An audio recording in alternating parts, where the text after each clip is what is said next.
చెప్పండి, మీరు ఇప్పుడు మీ మీ యొక్క సొంత పొలం ఇది? అవును సార్, ఎకరా 20 సెంట్లు సార్ మాది సొంత పొలం. ఓకే. ఈ కొబ్బరిలో ఏంటి కార్యక్రమాలు తీసుకువెళ్ళారు గత ఖరీఫ్ నుంచి ఇప్పటి వరకు, అంటే ఏం చెప్తారు?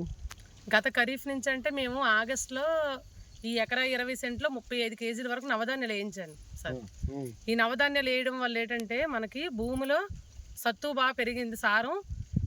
ఆవులకు కూడా మేము తీసి వదిలేవాళ్ళం సార్. ఈ నవధాన్యాలు ఆవులు మేత కూడా వదిలేవాళ్ళమి. అందులో మాకు తోటకూర, గోంగూర అలాంటివి కూడా మేము తీసి ఆదాయం కూడా తీసుకున్నాము.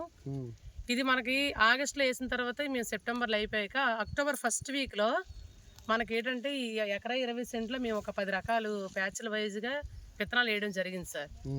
ఈ విత్తనాలు ఎందుకంటే ఇలా ప్యాచ్ల వైజ్గా వేస్తాము. ప్యాచ్ల్లో ఉన్న పంటలు ఏంటి వేసారు? వర్షాల్లో ఉలవ వేసాము. ప్రధాన పంట కొబ్బరి సార్. ఉలవ ఒకటి వేసాము, తెల్లజొన్న, గంటి, కొర్రలు, కందు వేసాము. ఆకుకూరలు పెట్టాము, కాయగూరలు కూడా పెట్టాము సార్. మళ్ళీ ఏమో చుట్టూ మిరప పెట్టాము, అరటి ఉంది, తోటకూర, గోంగూర, పాలకూర, కొత్తిమీర కూడా వేసాము, గోరుచిక్కుడు కూడా వేసాం సార్. ఇలా వేయడం వల్ల ఏంటంటే మనకు నెక్స్ట్ ఖరీఫ్ కూడా మనకు కొన్ని విత్తనాలు, నవధాన్యాలకి కావాల్సిన విత్తనాలు కూడా మనకి గంటనగా, కొర్రనగా అవి మనకు అందుబాటులో రైతుల దగ్గర ఉండటం లేదు. కాబట్టి ఇలాగ మేము మా సొంత పొలంలో వేసుకొని పండించామంటే మనమే బయట కొనుక్కోకుండా మన విత్తనం మనమే తయారు చేసుకోవాలని మేము ఇలాగ ఈ ప్యాచ్ల వైజ్ చేయడం జరిగింది సార్. ప్లాట్లు మీ ఓన్ ఫీల్డ్ లో చేసుకొని, అంటే విత్తన లభ్యత పిఎండిఎస్ కోసం విత్తనాల లభ్యత గ్రామంలో ఉండే విధంగా మీరు పండించుకుంటున్నాం. అవును సార్. సో ఈ విధానం మిమ్మల్ని చూసి ఇక్కడ ఉన్న మీ ఎంతమంది? నేను ఇలా ఫస్ట్ టైం నేను ఇలా వేసాను సార్. నా తర్వాత ఇప్పుడు ఒక ఫార్మర్ తో, ఒక 2 రైతులతో కూడా అరెకరం వేయించాను మొన్నే. మా కేడర్లు కూడా ఒక 2 వేసారు. ఇప్పుడు మా ఫీల్డ్ ఇలా చూడడానికి కూడా రైతులు వచ్చి చూడడం జరిగింది. ఇలా వేయడం వల్ల ఇది ఎందుకమ్మా ఇలా ప్యాచ్ల వైజ్ వేసారంటే, మళ్ళీ మన ఖరీఫ్కి పిఎండిఎస్ కోసం విత్తనం కొనుక్కోవాలంటే రైతులందరి దగ్గర పెసలు, మినుములు, ఉలవలు ఉంటాయి. కానీ తెల్లజొన్న, గంటె అనేది మార్కెట్కి వెళ్ళి కొనుక్కోవడం ఇబ్బంది అయిపోతుంది.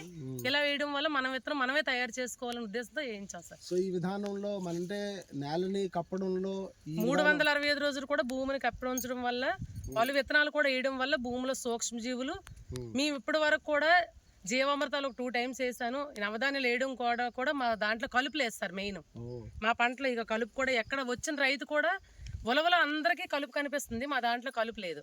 ఇప్పుడు ఈ తెల్లజొన్న, ఈ గంటి, కొర్రలో కూడా ఎక్కడ కలుపు లేదు సార్. మెయిన్ నవధాన్యాలు ఎక్కువ వేయడం వల్ల. అలాగే ఇప్పుడు మేము కూడా నెక్స్ట్ ఖరీఫ్లో పిఎండిఎస్ వేసేటప్పుడు రైతులు కూడా మేము ఒక 25 మెంబర్స్తో 25 కేజీల విత్తనాలు వేయించుదామని ఎకరంలో 25 కేజీలు నవధాన్యాలు వేయడానికి మేము ప్లానింగ్ చేసుకున్నాం. సో నెక్స్ట్ మీరు ఖరీఫ్ మీరు 30 రకాలు మేము వేస్తూ రైతులతో కూడా వేయించుతాం. 25 మంది రైతులతో ముందుకు డబుల్ కిట్ విధానంలో 25 మందిని తీసుకెళ్తామని మేము ప్లానింగ్ లో ఉన్నాం సార్. అలాగే. ఓకే.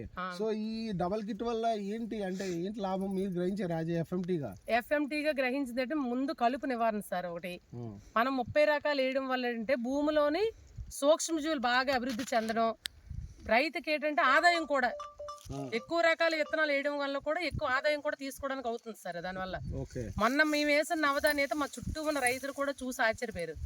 అంటే అది కాయలు మొత్తం అంటే నేనైతే 50 డేస్ వరకు కూడా ఉంచేసాను సార్ నవధాన్య. మనకి ఆకుకూరలు వచ్చాయి, మనకు చిక్కుడుకాయలు కూడా కాపు వచ్చింది సార్. అది అందరు రైతులు చూసి కూడా ఇప్పుడు మా చుట్టూ ఉన్న రైతులతో కూడా నేను 25 కేజీలు వేయడానికి కూడా రెడీగా ఉన్నాను. సో కొబ్బరిలో ఈ విధానంగా 365 రోజులు కనుక మనం తీసుకుని వెళ్తే కొబ్బరి దిగుబడులు ఏ విధంగా? కొబ్బరి కూడా బొండం ఇప్పుడు మా పోస్పేట మండలంలో అయితే నవధాన్యాలు వేసిన ప్రతి రైతు కూడా ముందుకే వస్తున్నాడు సార్. నవధాన్యం వేయమని అనట్లేదు ఎవరు. ఎందుకంటే కొబ్బరి సైజు పెరిగింది, వాటర్ బాగుంది, రేటు పెరిగింది సార్.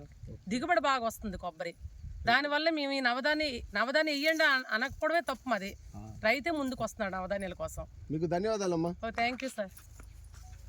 మెసేజ్ వెళ్ళింది కదా.